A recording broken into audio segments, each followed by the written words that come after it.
بسم الله الرحمن الرحيم. الحمد لله رب العالمين، صلى الله وسلم على نبينا محمد وعلى آله وأصحابه أجمعين. أما بعد، إن شاء الله تعالى si kooban afar qodob ayaan rabaa inaan ka hadlo oo ka kooban. qodobka koowaad waxa uu yahay ruuxa muslimka ah meesha laga rabo inuu ka istaago ama mowqifka laga rabo inuu ka istaago waxyiga marka aan leeyahay waxaan u jeedaa alqur'aanu wasunna. qur-aankan ilaahay noo soo dejiye oo qalooca ka ilaaliyey ilaahay. alxamdu lilahi aladii anzala calaa cabdihi alkitaaba walam yajcal lahu ciwaja. ilaahay waa kaan nabiy llaahi maxamed kusoo dejiyey qur-aan kitaabka, inaba wax qalloocana uma yeelin. ilaahay kitaabka dhexdiisa ma yeelin. iyo sunnadaas nabiga sala allahu calayhi wasalama ka ansaxday oo qur-aanka fasirayso kana tarjumayso muraadka ilaahay subxaanahu wa tacaala. allana uu ku tilmaamay waxyaabihii nebiga lagu soo dejiyey lala soo bixiyey inay tahay. oo allah subxaanahu wa tacaala wuxuu yidhi huwa aladii bacata fi lummiyiina rasuula minhum. alla waa kan ummiyiinta carabta kasoo dhex bixiya rasuul iyaga ka mida. yatluu calayhim aayaatina, wuxuu dadka ku akrinaa aayadaheenna. wayusakiihim, waa tarbiyeynayaa. wayucallimuhum alkitaaba walxikma, wuxuu barayaa dadka kitaabka iyo xikmadda. xikmadda xagguu kala imaaday uu baraayo min allah, xagga ilaahay. oo alla wuxuu yidhi wamaa yantiqu cani ilhawaa in huwa ilaa waxyun yuuxaa. ku hadli maayo waxay naftiisa jeceshahay iskagama hadlo, ee waa waxyi loo waxyoonayo. inaa anzalnaa ilayka alkitaaba bilxaqi litaxkuma bayna annaasi bima araaka allah. waxa aada aragta lama dhihin nabiga sal l slam. ilaahay kitaabkuu kugu soo dejiyey si aad dadka ugu xukunto wixii ilaahay ou ku tuso adiga. idan nabiyullaahi maxamed sal l slam wuxuu ahaa rasuul ilaahiisa ayaana hagaayey, isagaa hagaayey nabiga sala allahu alayh allah hagaayey rasuulka sal l slam. xataa haddii la yidhaahdo nebiga meelaha qaar ama mararka qaar waxaa u furnaa inuu ijtihaad sameeyo, xataa ijtihaadkiisa mar walbo wuxuu ku dambeynayay uun sida saxda ah. waayo looma daynaynin wixii ilaahay subxaanahu wa tacaala sidii uu u rabay oo jeclaa ee wanaagsanayd. haddii nebigu ou arka lacalla sidaasi si ka duwan sidii fiicnayd, aadka u fiicnaydaan ujeedaa, ayaa nebiga lagu toosinayay sala allahu calayhi wasalam. waayo habeen iyo maalin waxyigaasaa kusoo degayay. waxyiguna marnaba waxyiga dhexdiisa qalad maba ka furnaba. waxyiga marka waxaan ujeedaa kitaabka iyo sunnada nebiga sal l slam. sunnadu inay waxay tahayna waxyaabaha ku tusaya waxaa ka mid a xaasaskii nebiga sal l slam markii lagu halqabsaday lalana dardaarmayey. guud ahaan haweenka muslimaadkana waa u taallaaye. alla wuxuu yihi wadkurna maa yutlaa fii buyuutikunna min aayaati illaahi walxikmati. xusa waxa ilaahay aayaadka alle yani guryihiina lagu dul akrinaayo aayaadka alla ah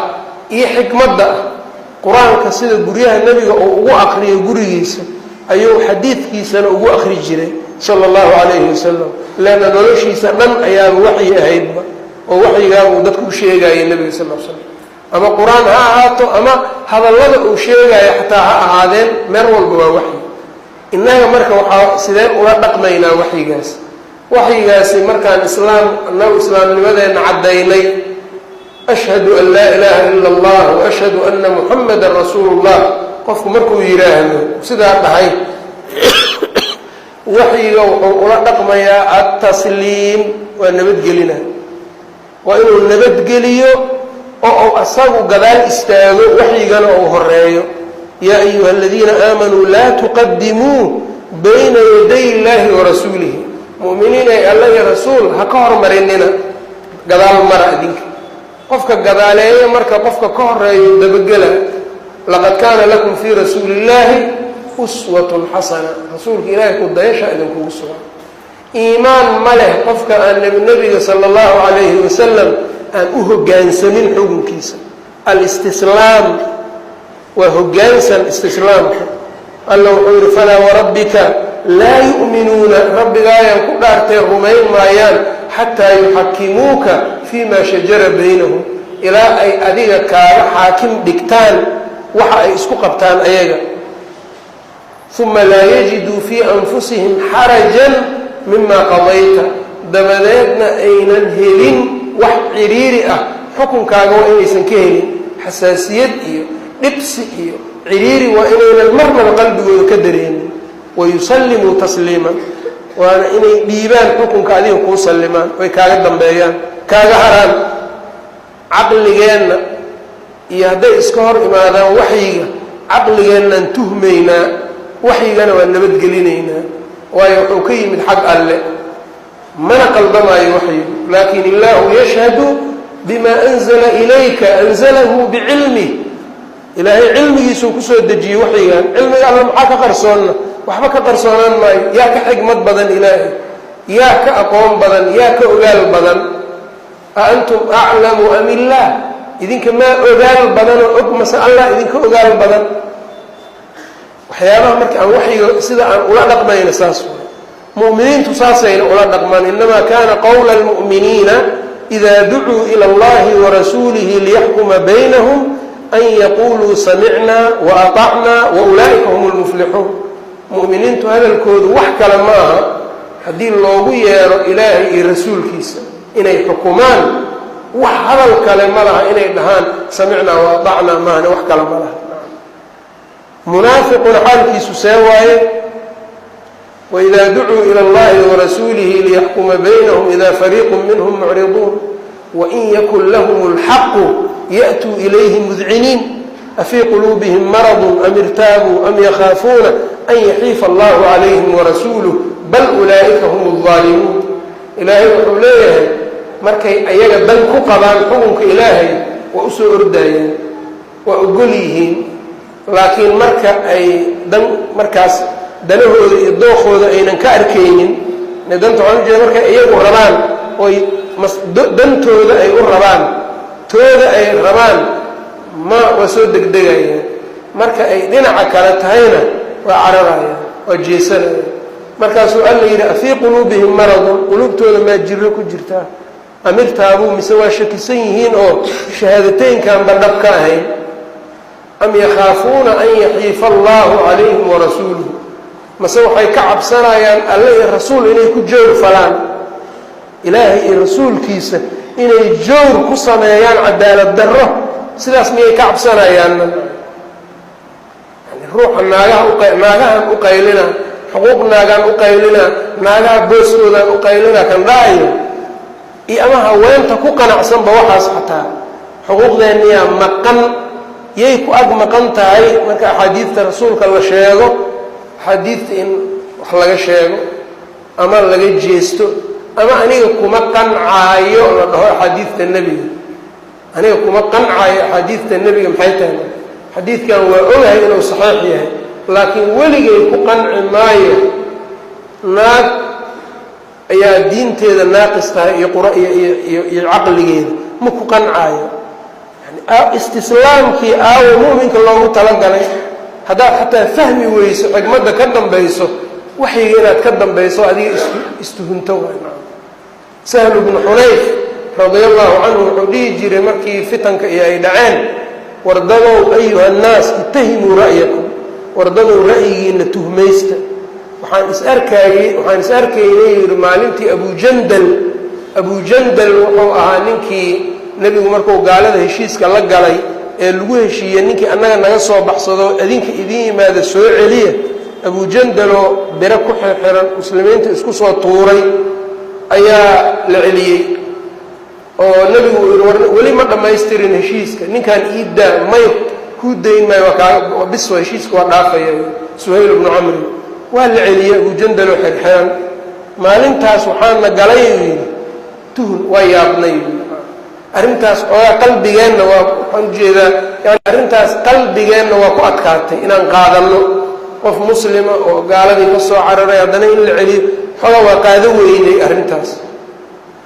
yani tunka waxaan ujeedaa waxay tahay arrintaas waa nagu adkaato qalbigeenna waa ku adkaatay ilaa cumar xataa nebiga uu tusa marar badan hadalka uu yidhi rasuul allah saas soo manihin oo saas manihin falima nucdi daniyata fii diinina nebiguna uu leeyahay ilaahay nama dayacayo aniga amar allaan ku jiraa marka wuxuu yidhi maalintaas sidaasaan ahayn uu yidhi wuxuuna noqday heshiiskaas fatxi inaa fataxnaa laka fatxan mubiina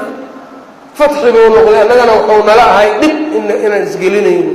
marka nin maalintaa wixii ka dambeeyey wuxuu yidhi qof walbow ra'yigaaga tuhun sunnada marnaba ha tuhun qodobkaas halkaasaan rabaa inaan uga baxo qofkii iimaan lehna waa qodob oo aada u fahmi kara qodobka labaad aan rabo inaan ka hadlo waxay tahay xadiidta nebiga sala allahu calayhi wasalam ama ee saxiixa ee nebiga ka sugnaatay sala allahu calayhi wasalam in la inkiro ama la yidhaahdo lama qaado karo ama la radiyo maxaa xukunkeeda sharciga uu noqona mise axaadiidta waa la kala qaadqaadayo axaadiidta aaxaad iyo mutawaatir iyo loo kala qaadqaadaya si guud wax allaale yacni shaksiga muslimka ahaa haddii agtiisa ay ka sugnaato uu ogaado xugun min alaxkaam aayad iyo xadiidku hadduu ka sugnaado agtiisa yani ka sugnaado waxaan ujeeda inuu nebiga yidhi waa og yahay waana ka sugnaaday ama aaxaad ha ahaado ama mutawaatir ha ahaado marba haddaa og tahay nebi moxamed uu ka yimid sala allahu calayhi wasalam radintiisa iyo celintiisa oo ma aqbalaayo la yidhaha aniga waxaan waa kufri arrintaa iyadaa waa kufri arrintaasna marka arrin ahlu cilmigu ay caddeeyeen weligoodna a'immadii hore arrintaas inay gaalnimo tahay waa dareensanaayeen alimaamu albayhaqi wuxuu ku wariyey kitaabkiisa manaaqib shaafici bisanadihi wuxuu ku wariyey nin baa alimaamu shaafici u yimid markaasuu wuxuu weydiiyey mas'aladiibuu u jawaabay alimaamu shaafici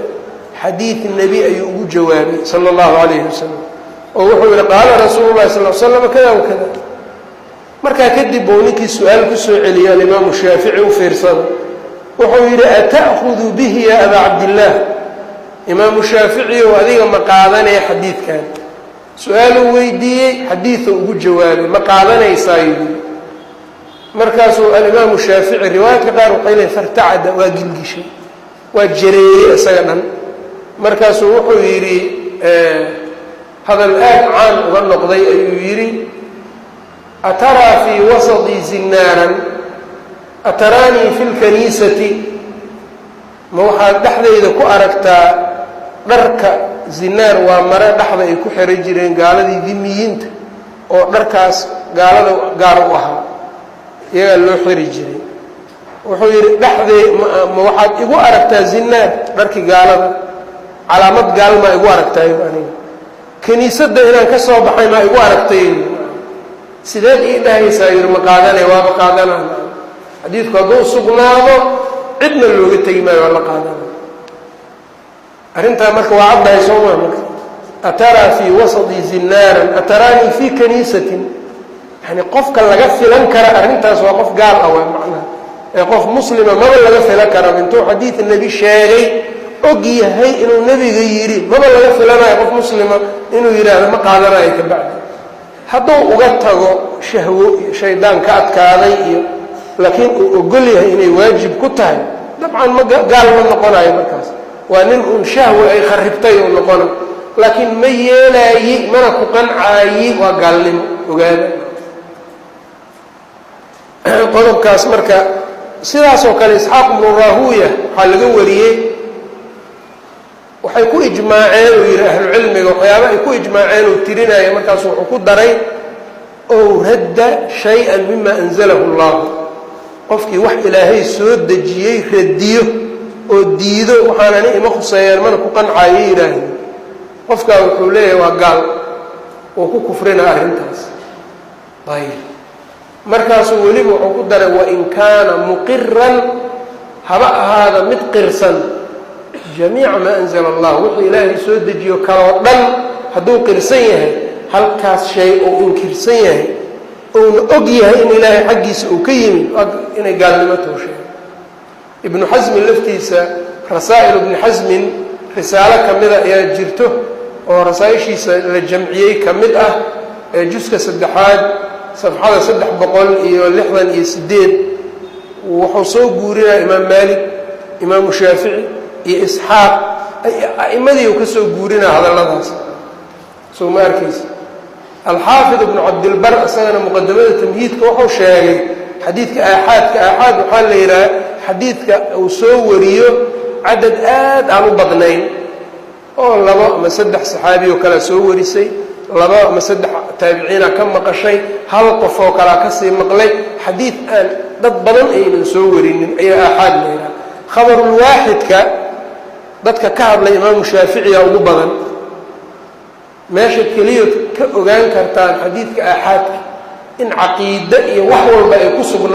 ay ku sugnaanayso waxaa ku tusaaya rasuulka sala allahu calayhi wasalam hal qof uu diri jiray mucaad ibnu jabal keligiisa uu yaman u diray abuu muusa ayaa markii dambe lagu daray mucaad keligiisa qofka uu diraayo nebiga ergeyga ah halka qof ah ee nebigu diraayo sal alla salam ee dad dhan oo gaalo ah u tegaayo ee dhahaayo waxaan idinkaga imid aniga nebi moxamed oo rasuulkii ilaahay alla soo diray diintaanuu la yimid ilaahay ka cabsada rumeeya xaqa markuu ugu yeero haddii aynan dadkaasi xujo ku laasimaynin oo ay dhahayaan hal qofaa tahay ninuu naga tag ma ogin inaad run sheegaysid iyo been haddii sidaas ay arrintu tahay nebigu wuxuu diri lahay meel kasta 1,000 qof uu diri lahay ama 100 qof siirada nebigana maahay hal qof ayaa fariintiisa tawxiidka u gudbi jiray ummad dhan ummaddaasna waxaa lagula dhaqmi jiray ninkaa waxay kula dhaqmaan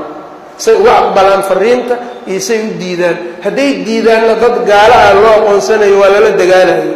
hadday ogolaadaanna dad muslimiina loo aqoonsanayo marka maxay tahay axaadiidta aaxaadka dhib male in la inkiro haddii la inkiro layskuma gaalaysii karo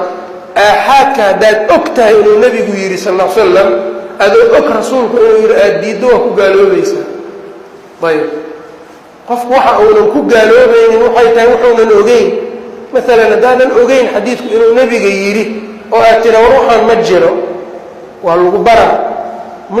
ku gaaloobaysid markaas bal mararka qaar waxaa dhici karta qiraa'aadka qur-aanku qiraa'ad mutawaatir uu leeyahay 10 qiraa'o mutawaatira jirta qiraa'aadka mutawaatirka ah dadka dhan ma wada yaqaanaan haddii marka mararka qaar waxaa dhacda xataa culumay ka dhacdaa waaweyn qiraa'a meel qiraa'aduu soo maraya markaas wuxuu leeyahay ma jirta qiraa'adan yani qiraa'adaani waana qur-aan uga wada ma jirtada uu dhahaayo ma lagu gaalaysiinayo qofkaas waayo qur-aan uma haysta isaga lowlaa laakiin inay qur-aan tahay uu og yahay hadduu inkiro muxuu noqon lahayna waa gaaloobi lahay qodobkaas marka khabarulwaaxidka ijmaacu ahli sunna wuxuu soo sheegay ibnu cabdilbar muqadamada tamhiidka aaxaadka xadiidka aaxaadka in caqiida loo aqbalo caqiidada iyo xaaraanta wax walba in loo aqbalo hadduu ansaxo ahlu sunnaha inay mujmac ku yihiin khawaarij iyo wax lamidaa diiday marka in naloo akriyo firaq baadiyeysan usuushood in nalagu dul akriyo ma yeelayna oo la yidhaha xadiidka aaxaadka qofku waa oo hadduu inkira ma lagu gaaloobayo hadduu og yahay waa ku gaaloobayo inuu xadiidka nebiga ka sugnaaday sala allahu calayhi wasalam qodobkaas isaguna marka waxaa muhima inuu isaguna saas u caddaado qofku hadduu inkiro ama diido uu dafiro ama maku qancaayo hadduu yidhaha qofkaas muxuu toobad keenay marka aniga xadiidka waa ogolahay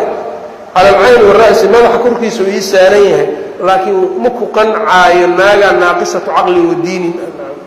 xadiidkii lama diiday sidoo marka waxaa la leeyahay fasiraadda qaldanaan diiday waa lagu gambadaa ayaantaan waxaas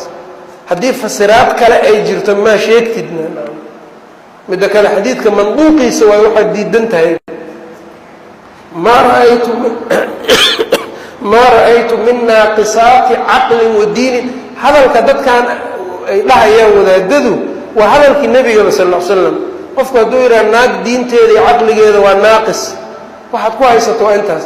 hadalkaas naftirkiisaa nebiga yidhi sala allahu calayhi wasalam hadduunan dhihin ma dhihin dheh haddii kale qaladaa laga fahmay wax la fahmay maba ahanba wax la fahmay maahane waa wixii nebigu manduuq ahaan u sheegay waay sala allahu calayhi wasalam hadhow soomaalidu marka wadaaddaa isdiidan iyo qofkii wax sheegaba haddii la yidhaha wadaadadu waa iskhilaafsan yihiin dulmi iyo shaydaannimo kale ay noqonaya adiga caqligaaga haddaad baatilkii xaqa aad ku garan kartid iyo garaadkaaga iyo laba qof oo garamayso nina aayad iyo xadiid sheegayo nina oo iska hadal uun wado haddaad tiraao labadan wadaad waxay sheegayeen waa fahmi waaye aniga adaan rabin inaad wax fahamto marka ayb meeshaas marka qodobkaas isaga halkaas inaan ka tilmaamaan rabay masalada saddexaad waxay tahay musaawaadka masalatu lmusaawaat naagaha iyo nimanku ma siman yihiin axkaamta in badan oo ka mida wixii da sharcigu u kala reebay ma ogiye axkaamta in badan oo ka mida ciqaabka iyo hawaabka ay helayaan waa ku siman yihiin man camila saalixan min dakarin aw unhaa wahuwa mu'minun falanuxyiyannahu xayaatan ayiba qadiyadan maa ra'aytu min naaqisaati caqlin wa diinin iyo taasna isma quseeyaan naaqisati caqlin waayo marka la yidhaha waa waalan tahay lama dhihin wax ma fahmi karta lama dhihin kitaab intay akhrisato ma bara karta lama dhihin waxyaaba waxaa laga hadlayaa macnaha yani caqli iyo umuur noocaa ku taala saa darteed marka xagga hawaabta ciqaabka axkaamta in badan oo kamida waa ku siman yihiin qaybana waa ku kala duwan yihiin dabcan waxaa jira waajibaad ragga wax waajib ku agooni waajibaad naagaha u gaar ahaa jiro oo ragga aan markaa lagaba rabin wahaakada axkaamta sida ilaahay usoo dejiyaa loo raaca iyo nabiga sal l slam laakiin waxaan diidaa oon rabaa inaan saxo musaawaad iyo cadaalad isku mid ma aha mar walba cadaaladda iyo sinaantaad maqlaysaa sinaantu mar walba cadaalad ma noqon karto mararka qaar cadaalad waa marna cadaalad maaha sinaanta oo haddaad tidhaahdid maalan mujrim caqliguna saasuuba keena nin mujrim oo 24 saac dadka dhibaayo dembi ku jiro iyo ninkan beriga ninkan fiican oo ummadda nabadgeliya waa sinaan aan samaynayaa waa sima kaas yaan la xabisin iska joogo dhulkiisa iska mushaa haddii la xabisaayana kan kaleha lala xiro aan dembiga gelin sax may noqonayna ma noqonaysa afa najcalu lmuslimiina kalmujrimiina maa lakum kayfa taxkumuun afaman kaana mu'minan kaman kaana faasiqan laa yastawuun musaawaadku maya mararka qaar musaawaadku waa cadaalad darro in wax sinaanta qaarkeed cadaalad darro irtiga iyo dhaxalka haddaad tiraa meesha rag iyo dumar wada siman ilaahay u qoondeeyey lidakari milu xadil unhayayn maya naagta ninkan soo gaarsiinaa inta la siiyo cadaaladda saas waaye sinaan haddaad tidhaahdid cadaalad kuma socotid cadaalad daraa ku socotaa waayo wixii ilaahay sida u kala qoondeeyey ayaad adigu ka soo horjeedaa markaas oo maaha waxaan maahan marka wax iska mujarad dooq iyo caqli ku socdo inaynan ku soconin waxaa ku tusaaya dhaxalka laftiisa mar waxaa jiro wiil iyo gabar walaalo ah ay isku si wax u dhaxlayaan awlaadulum haddii ilmo mayd dhintay walaalihiis ku hooyo ah hadday dhaxlayaan oy badan yihiin ilaahay muxuu yidhina fain kaanuu akara min dalika fahum shurakaau fi اhuluث walaalahaas marka isku si ninka la fadili maayo labalaab la siin maayo ninka iyo gabadha la dhalatee maydka ku hooyada ah oo walaalaha maydka ku hooyada isku siba wax loogu qaybiyaa meelna waxaa la yidhi lidakari milu xadil unhayayn mid walbaa xigmad rabbaaniya ku jirto sidaas in loo dhaafo waa loo sallimo arrintu maa naagaa loo daran yahay in loo qaato qalab u hayo waayo haddii naagihii loo daraya maxaa kuwan loo simay waayihi darnaan ma ahana xikam kaloo dadka ilaahay diinta barayna waa fahmi karaan haddaad adigu diinta baraninna iimaankaaga inaad hoggaansanto ha ku tuso intaad diinka ka baranayso marka qadiyada marka musaawaadku sidaas waay cadaaladdu waxay tahay shay walba booskii ou lahay in la dhigo shaygan booska uu leeyahaa la dhigaa marna sinaanuu noqon karaa booska uu leeyahay marna in wax loo kala badiyo u noqon karaa qodobka afaraad waxay tahay iyo isagana aan rabo haweenkan kula hadlaa haweenow dadkaan idin sacabtumaayo oo iskaga kiindhigaayo inay idin rabaan oo xuquuqdiina ilaalinayaan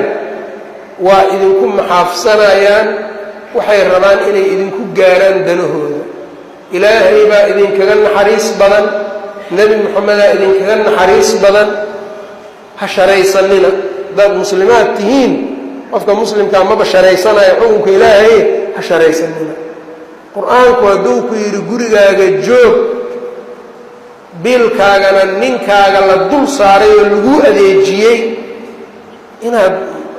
xildhibaan noqotood wasiir noqotood madaxtinimo raaisood oroddo meeshii ilaahay kula jeclaa meelaan ahaynaad dhex taagan tahay waxaa ka keenaysidna ma leh ilaa iyo haddana wax ka keenay waa la adahay sharaf xumo iyo maalin walba caytan iyo inaan ixtiraam loo haynin maalin walba masawirkaaga meel u yaallaa caydaada meel taallo waxaani baab ilaahay kaa hufay waayo faraha ka qaado haddii sharcigu uu gurigaaga ku fadhiisii fadhi macnaheedu marka waxay tahay hawaankii waxba ma helayaan miyaa ma aha bal nebigu sal l slam dhegayso wuxuu yidhi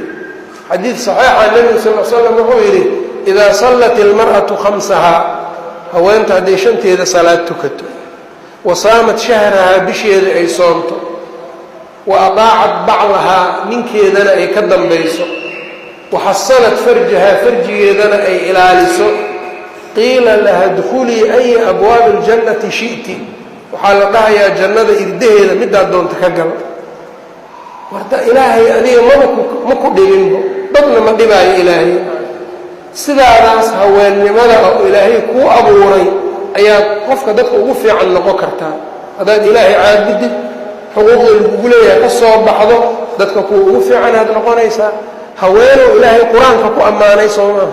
imra'atu fircawnaa qabi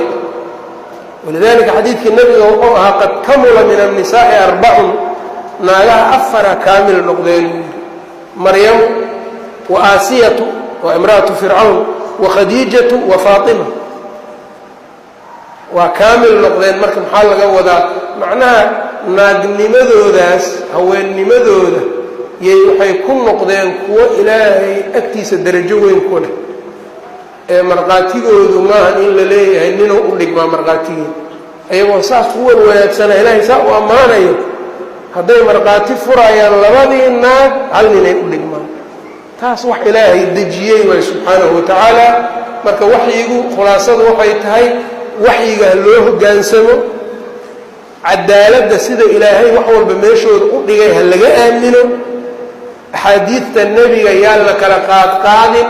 hadday nebiga ka ansaxaan ha loo hoggaansamo ee haweenkuna ilaahay ha ka cabsadaan adduunyada waa laga tegaa waana la dhimanaa kuwii loo sacbiyey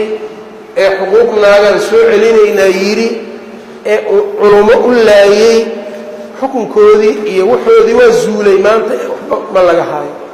aakhiray aadeen dadkii la dilayna aakhiray aadeen amaam allaahi ay ku doodayeen warni yani qofka nooloo ilaahay ka cabso fursadaad haysataa hada aakhiruhu wallahu aclam wsala allahu waslama calaa nabiyina muxamedi waaalihi waasxaabi